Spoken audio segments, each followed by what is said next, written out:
Y tengo que decirlo porque le doy su crédito a cada quien, Ruskin me plantea esto, Ruskin Pimentel, inmediatamente acogí la idea.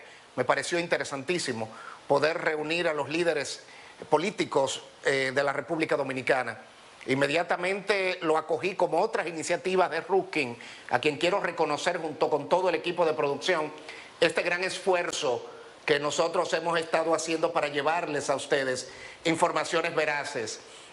Está ocurriendo algo en las redes tan importantes en este tiempo, se cuela todo. Pero cuando se tiran las redes, también cogen los pececitos pequeños, los palos y todos los escombros. La importancia de la televisión abierta, de los periódicos impresos y digitales serios, de los noticieros de la televisión abierta, es que uno tiene que confrontar las informaciones.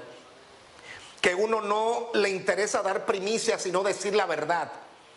Estos son momentos de no jugar, son momentos muy serios. Ahora mismo nosotros acabamos de recibir informaciones de Italia, donde hay saqueos en supermercados y una serie de desesperación de la gente. Nosotros vamos para 12 días, 14 días en cuarentena y todavía nos falta porque no ha llegado el pico. Y yo quiero, y he estado pidiendo desde el principio que nos anticipemos a los acontecimientos, que nos adelantemos, que demos unos pasitos adelante en los lugares de albergue, en esto que hemos estado diciendo de un aliento de esperanza, nuestra campaña, que empezamos de tener los ventiladores con tiempo, las pruebas con tiempo, pero no le dejemos todo al gobierno, los empresarios. Esto es un momento de vida o muerte, esto no tiene discriminación, se mueren los pobres, los ricos, los millonarios. ¿Qué gana usted con tener mucho dinero y mucho poder y morirse porque no podemos convivir? Eso es lo que yo quiero que pensemos. Más adelante vamos a dar informaciones muy buenas en medio de todo esto de nuestro ángel del pueblo, el doctor Cruz Siminián. Despertó el doctor Cruz Siminián y las oraciones son poderosas. Señores, vamos a unirnos. Ya tenemos, creo que tenemos listo al doctor Leonel Fernández. Por favor, comuníquenme el estudio. Iván Ruiz, tenemos en la línea al doctor Leonel Fernández, desde su oficina, me parece. Saludos, doctor Leonel Fernández. Saludos, Ruskin. Estamos muy bien, doctor, y contento de estar con nosotros. Está con nosotros también en línea nuestro productor, el señor Iván Ruiz. Adelante, Iván, el doctor está en línea. Gracias, doctor, por aceptar esta invitación en un momento trascendente, histórico, no para nuestro país, en la historia de la humanidad, ¿no? Y donde yo siento que todos los sectores debemos unirnos a uno para poder vencer esta pandemia. Y es muy importante conocer y saber y sentir que nuestros líderes políticos también están en una actitud de unidad, porque es la señal que nosotros queremos enviar. Bienvenido, doctor Leonel Fernández. Bueno, muchas gracias. En primer término, darle a usted las gracias, gentil invitación que han hecho para participar en este programa. Y ya con respecto, le diría que en efecto, aquí estoy sintiendo sonido, no sé dirección. ¿Es allá? Sí, no, doctor, doctor, nosotros le estamos escuchando un poco entrecortado. No sé si, sí, si su equipo pudiera facilitarle unos audífonos, quizás sería mejor, y disculpe hacerle esta proposición en el aire. Sí. Sé que su equipo está batallando también, igual que nosotros, con esta nueva modalidad remota que tenemos en todo el globo terráqueo. Doctor, ¿nos escucha? Sí, les escucho bien. Y ahora le escuchamos perfectamente. Gracias, doctor. Adelante. Ahora se nos fue el sonido. Sí. Vamos a ver. Nosotros los escuchamos. Ahora Lo estamos escuchando, doctor. Muchas gracias, decía Iván y a ambos, testimoniarles mi gratitud por esta cordial y gentil invitación que me han hecho para participar en este programa, intercambiando reflexiones y opiniones acerca de esta pandemia que nos afecta aquí en la República Dominicana y que por supuesto se esparce por todo el mundo. Yo creo, Iván, como usted dice, es un momento de unidad. Esto es una tarea de todos, una batalla de todo el pueblo dominicano. Es del gobierno, es de los partidos políticos, es de las iglesias, es de la sociedad civil, de ustedes, los comunicadores, de los trabajadores, de los empresarios. Es una batalla de todo el pueblo dominicano a través de los diferentes sectores de la vida nacional. Por consiguiente, parto de esa premisa, no dejarle todo al gobierno. El gobierno tiene, digamos, la autoridad para implementar medidas, para tomar decisiones, pero esta es una tarea de todos. Por consiguiente, creo que esta apelación que ustedes hacen a la unidad nacional es completamente válida. Doctor, ¿me escucha? Escucho perfectamente ahora sí. Bien, usted plasma un artículo, bueno, que hace asiduamente en el diario El Listín. Y sí, yo quisiera que me resumiese o que le resumiese a la gente lo que usted plantea ahí, porque me parece muy interesante, incluso la historia, la cronología que hace de enfermedades con características similares desde hace más de 100 años y hasta llegar a esta, al COVID-19, en diciembre del 2019. Sí, mire, Iván, en realidad desde hace miles de años existen epidemias, ¿verdad? La famosa plaga de Justiniano, la peste antonina, la viruela, lo que fue la gripe española, han sido todas epidemias que han devastado a la humanidad. Pero resulta que lo que está ocurriendo, al entrar el siglo XXI, estamos viendo con mayor frecuencia la ocurrencia de epidemias. Recuerden ustedes el SARS en el año 2003, que tuvo su origen en Cantón, en China. Y el SARS es un coronavirus, el primer coronavirus que se detectó, y consistía en un síndrome respiratorio agudo severo. Ya luego, hacia el 2012, aparece otra epidemia, el MERS, que también fue un síndrome respiratorio agudo, pero en el Medio Oriente. Y ahora tenemos este coronavirus, que es un nuevo coronavirus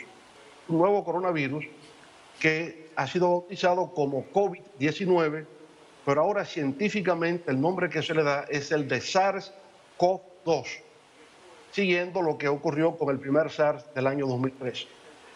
¿Por qué esto? ¿Por qué ahora las epidemias, que cuando se extienden por distintas partes del mundo simultáneamente se conocen como pandemias, están ocurriendo con más frecuencia? Bueno, los científicos han dicho que, en primer lugar, está el crecimiento de la población. Se tomó 250.000 años para llegar a tener 1.000 millones de habitantes en el planeta, en el año 1800. 250.000 años para llegar al primer billón. Tomó tan solo 12 años para llegar al último billón, es decir, a los 7 billones de habitantes que tenemos. Por tanto, en los últimos 2 siglos y medio ha habido un crecimiento realmente dramático de la población mundial. Entonces hay ese primer problema. Segundo, ha habido una aceleración del proceso de urbanización a nivel mundial. Mire, a Europa le tomó cerca de 250 años, 2 siglos y medio, hacer la transición del mundo rural al mundo urbano. La creación de ciudades fue un proceso histórico largo, en el lugar del planeta donde se llevó a cabo la revolución industrial. Ahora resulta que ha habido procesos acelerados de urbanización de 3 y 4 décadas. El caso de China. En el año 1979, cuando Deng Xiaoping llega al poder, China todavía era un país eminentemente rural y ha llevado a cabo el proceso de urbanización más trascendental y dramático que se conozca en la historia de la humanidad. Y el tercer factor, más de esa aceleración urbana, el tercer factor es la multiplicación de los viajes internacionales.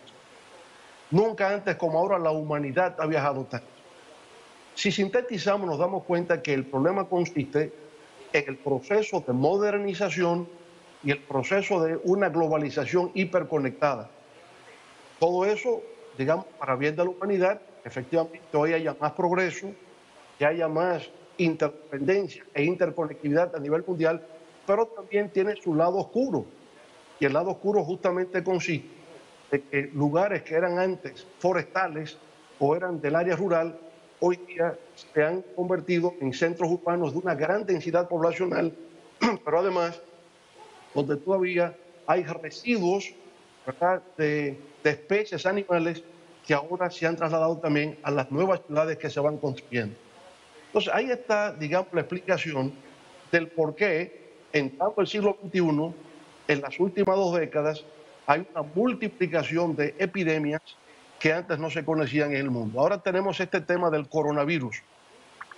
Y lo que pasa es que el nuevo coronavirus es algo desconocido para los científicos, aunque por supuesto se afirma que un 70% de las características del SARS inicial se reproducen en el nuevo coronavirus. Por tanto, los científicos no están partiendo de cero, algo conocen acerca de la identificación del genoma de este virus. Y eso está permitiendo, por consiguiente, el que se esté avanzando en investigaciones, ¿verdad?, que tiene que ver en la contención del virus, así como en la búsqueda de una vacuna, aunque se sabe que para descubrir esta vacuna podría tomarse mayor tiempo. ¿Qué es la parte positiva en la investigación científica en estos momentos? Primero, cosa que no teníamos antes y que se va logrando en los últimos tiempos, es justamente lo que tiene que ver con la secuencia del genoma del virus. Hace 10 años, hace 20 años no se sabía. El coronavirus es parte de una familia de virus. Se afirma que hoy hay más de 1.500 virus que pertenecen a la familia del coronavirus. Entonces, no teníamos antes lo que sería la secuencia del genoma de ese virus que hoy se tiene, altamente positivo. Segundo, el desarrollo de la bioinformática, es decir, hay la Big Data relacionado con el tema, digamos, de la vida, y por eso es una bioinformática, son, digamos, bases de datos muy calificadas que permiten efectivamente establecer clasificación, subclasificación, categorizar información relativa a problemas biológicos. Y en tercer lugar, el desarrollo de la supercomputación, que combinado con lo demás, entonces hace que el progreso científico en la investigación de este tema sea más efectivo. De manera que, a pesar del mal que se ha creado, nunca antes como ahora la humanidad ha tenido los recursos científicos para entender lo que está ocurriendo, ¿verdad?, para poder entonces tomar medidas que en este caso permitan la contención y la eliminación total de este virus que está afectando a toda la humanidad. Doctor, estamos en una situación difícil y los que lideran no solo la política, sino todo el ambiente nacional, incluyo a los empresarios. Por eso he puesto tanto énfasis en decir que no solamente la parte política, la parte gubernamental, sino también los empresarios y todos debemos unirnos en una cruzada para poder obtener un resultado. Todavía no se ha obtenido el pico del brote y es obvio, no hay manera, y en ningún país del mundo, incluyendo desarrollado, de que podamos hacer pruebas a todos. De manera que por eso es que el quedarnos en casa es lo idóneo, lo ideal, y creo que es la única vacuna que existe en este momento para uno detener la propagación. Porque si no, yo puedo estar asintomático, pero tenerla y contagiar a mucha gente. Todo eso claro, lo tenemos bien claro. ¿Cuál es la proyección a corto plazo que usted ve y cuáles serían las medidas que usted podría recomendar en este momento, doctor? Sí, fíjese, en sintonía con lo que decía previamente, de que este virus es fruto de un proceso de modernización, ¿verdad?, que conlleva a la urbanización acelerada y a una globalización hiperconectada. Fíjese que los primeros brotes precisamente aparecen en los lugares de mayor desarrollo económico y social. De China se fue a Japón, se fue a Hong Kong, se fue a Corea del Sur, se fue a Tailandia. Brinca a Europa. ¿Cuáles son los países afectados en Europa? Prácticamente todos, ¿verdad? Está Francia en confinamiento total, Italia, España, el Reino Unido, Alemania, todos los países, Estados Unidos. Y entonces, en esta nueva ola ha ido llegando a los países menos desarrollados. Fíjense que en Haití, paradójicamente, empieza después que en República Dominicana, porque República Dominicana está más integrada al mundo moderno que lo está Haití. Entonces, va llegando, la ola ha venido del mundo desarrollado al mundo menos desarrollado. Fíjense que los casos en África todavía no son tan dramáticos, ya llegará, pero en principio afectó a Europa y no a África. Aquí afecta primero a República Dominicana porque estamos más relacionados con el mundo exterior. Eso es lo que lo explica. Entonces, tal como usted apunta, ¿cuál es el problema hoy día? El problema es la curva de personas infectadas. La curva. Y la curva viene por el hecho de que una persona que esté infectada puede contagiar por lo menos a 3. El cálculo internacional que se tiene es por cada contagiado, el potencial es 2.6, pero varía de un país a otro. Vamos a decir que 3. Por consiguiente, una persona que esté contagiada tiene el potencial de infectar a 3 más. Pero cada uno de esos 3, a su vez, infecta a 3 más. Y por consiguiente se crea un proceso exponencial que algunos llaman de proyección geométrica en el número de personas que pueden ser afectadas. ¿Cuál es el objetivo estratégico, Iván y Ruskin? El objetivo estratégico es lograr que esa curva logre aplanarse, que esa curva se ponga en 0. Ahora, ¿cómo se logra eso? Entonces, las experiencias que estamos teniendo a nivel internacional son, primero, el que pueda haber una prueba de diagnóstico masiva que permita identificar cuáles son las personas que están afectadas y colocarlas en eso que ahora se llama aislamiento social. ¿Correcto? Esa es una medida. ¿Quién lo ha hecho bien?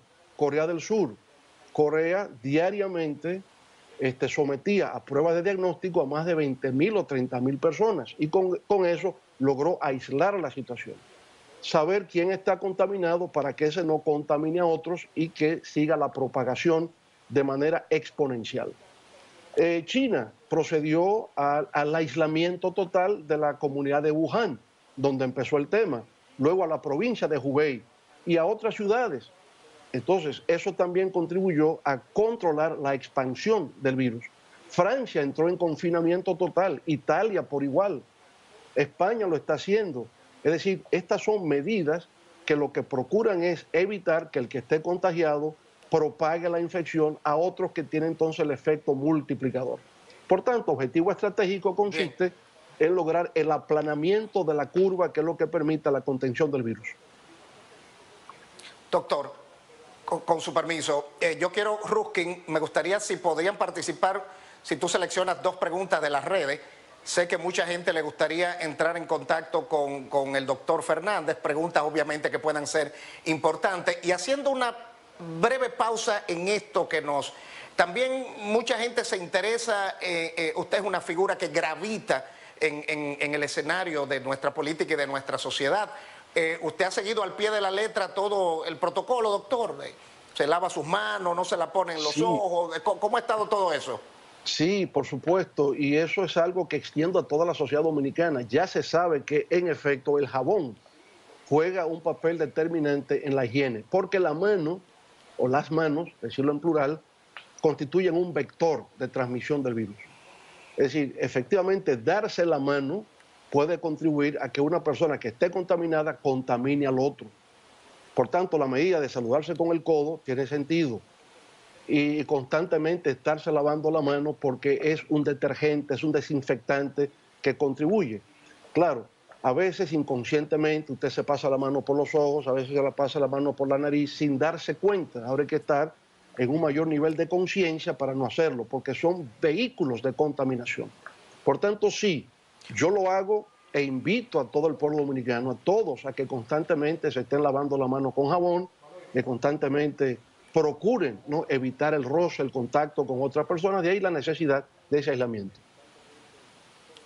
Doctor, ¿y qué usted ha estado comiendo en estos días? Porque la situación es un poquito complicada. Usted mismo ha ido y se ha preparado un sándwichito, una cosa. ¿Cómo ha sido su vida ahí dentro? Bueno, mi vida es como la de igual de todo el mundo, ha sido interrumpida en su cotidianidad, ¿no? Es diferente. Uno tiene que prevalerse de muchas cosas. Sí, he tenido también que hacer mi sándwichito yo solo y ponerlo en la tostadora, cosa que no hacía antes. Sí, cómo no. He tenido que hacerlo obligatoriamente. He tenido que aprender cosas. Incluso yo quiero este momento aprender a freír un huevo, que nunca lo he hecho, entonces, porque siempre me lo han facilitado. Así que estos malos momentos se aprovechan para hacer cosas que uno normalmente no haría.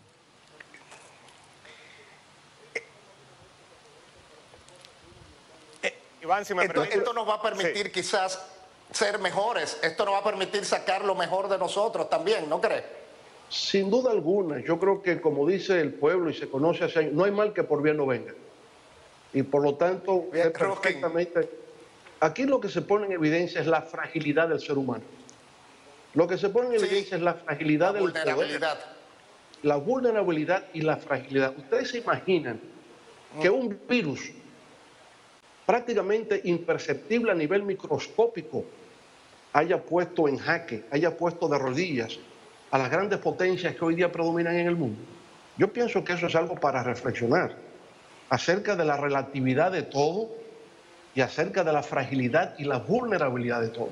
Así pues que todo esto de alguna manera obra para bien, para que uno reflexione de manera distinta a como tradicionalmente uno lo ve, porque la vida luce siempre como muy continua, ¿no? Hay una rutina de la cotidianeidad que cuando vienen estos grandes acontecimientos se crea la disrupción y lo obligan a usted a tener que repensar su vida, la vida de su país y lo que es la suerte y el destino de toda la humanidad. Sí. Doctor, dos cositas breves quizás. La primera es, si pudiera usted extender un mensaje a aquellos que están en primera línea de batalla, nuestros médicos, policías y bomberos. Y la segunda, doctor, sabiendo de su gran interés por los asuntos internacionales, ¿ha estado usted en contacto con líderes del mundo o personas que puedan aportarle a la República Dominicana ante esta situación? Sabemos que todo el mundo está en lo mismo, pero quizás por lo menos ese intercambio de ideas y de experiencias. ¿Y qué papel cree usted que juega la República Dominicana en términos de su territorio caribeño ante esta pandemia? Sí, yo diría en primer lugar, Suskin, que reconocer en nuestro personal médico, enfermeros, enfermeras, laboratoristas, a verdaderos héroes y heroínas en esta batalla contra la pandemia. Se arriesgan todos los días en condiciones precarias, porque no es verdad que aquí tengamos las mascarillas que se necesitan, las batas que se requieren, los guantes, para que estas personas cada día se estén arriesgando en contacto con enfermos, que incluso es la precondición, ¿no?, para que puedan incluso ser más vulnerables al virus del COVID-19. Igual con nuestros policías, ellos son los que se arriesgan, los que tienen que salir. Hoy veo una fotografía dramática en uno de los diarios nacionales en primera plana, donde antes de salir a hacer el servicio están haciendo una oración, ¿no? Y están orando para que esto pueda pasar rápido, para que ellos no queden afectados, para que sus familiares también puedan resguardarse. De manera que tenemos que reconocer en la labor que ellos hacen cada día, algo verdaderamente excepcional. Son seres extraordinarios que a sabiendas de que pueden exponerse al contagio, sin embargo lo hacen con amor, lo asumen con integridad en defensa de lo que es la salud del pueblo dominicano y el bienestar de nuestro país. Con respecto a la segunda pregunta, en el ámbito internacional, sin duda alguna que he estado reflexionando mucho sobre esto, porque aunque hay una perspectiva puramente nacional, lo que pasa en nuestro territorio, en República Dominicana, esto es algo que no se originó en República Dominicana. Esto es algo que nos vino de fuera y que ha afectado el mundo entero. Por consiguiente, creo que tiene que haber un conjunto de propuestas de carácter global para la solución de esto. Y esas propuestas globales requieren la coordinación de los países, ¿verdad?, que forman parte del sistema de Naciones Unidas u otras instituciones supranacionales. Cuando ocurrió la crisis financiera global en el año 2008, la reacción inmediata fue una reunión de jefes de Estado y de gobierno del G20. Y a través del G20 trataron de coordinar políticas para enfrentar el impacto de la crisis financiera global. Ahora el G20 se ha reunido, pero a nivel de ministros de finanzas o ministros de Hacienda.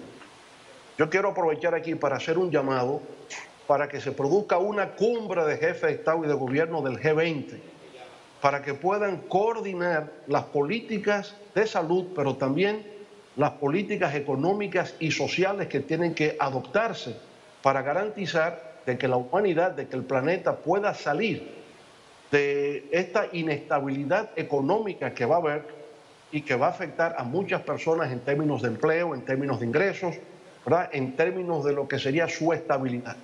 Entonces, lamentablemente, a pesar de que estamos unidos en comprender la trascendencia e importancia de esta pandemia.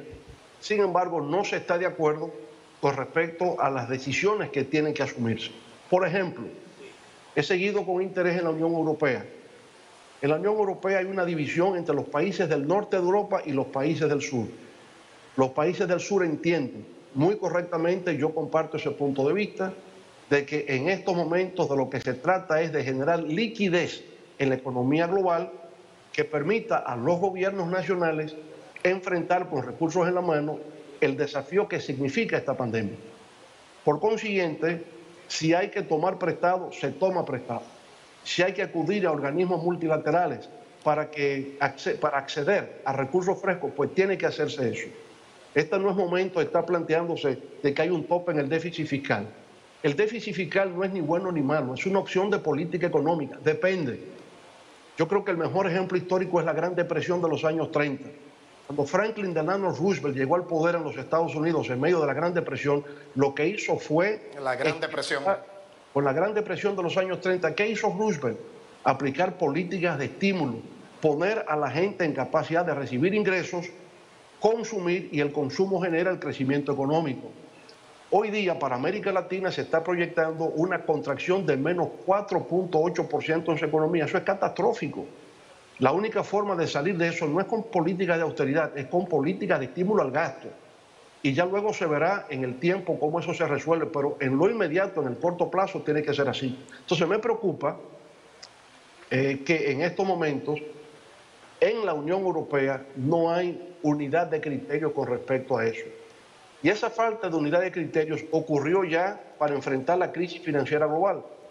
Mientras Estados Unidos, en la época de Obama, aplicó políticas de estímulo al crecimiento mediante la colocación de bonos que hacía el Tesoro americano y que compraba a Reserva Federal, en Europa se aplicó una política de austeridad que generó 10 años de crecimiento cero. Y claro, si Europa crece cero, es uno de los polos de poder económico, contribuye también a una desaceleración del crecimiento económico en otros lugares del mundo que termina teniendo un efecto pernicioso para un país como la República Dominicana. Entonces yo creo que en estos momentos Doctor, el G20, las principales potencias.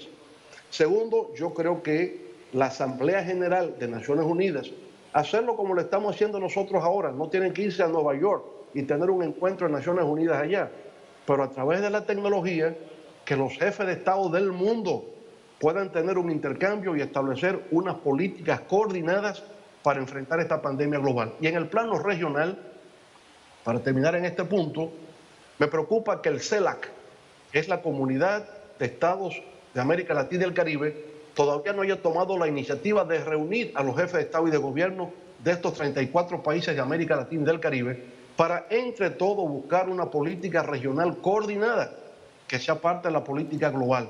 Y ya luego nosotros aquí en República Dominicana, pues tomamos las políticas a nivel nacional que ya se están tomando en el plano económico, en el plano social y en el plano de la salud. Que, por cierto, muchas de las ideas que están saliendo del gobierno también han sido propuestas que se han hecho de distintos ángulos de la vida nacional, sectores empresariales. Nosotros como Fuerza del Pueblo hemos hecho algunas propuestas o sugerencias y, digamos, no queremos pecar de inmodestia, no es la autoapología, pero nos alegra, nos da satisfacción el ver el que el gobierno ha asumido humildemente algunas de las propuestas que nosotros hemos hecho y de otros sectores también la vida nacional.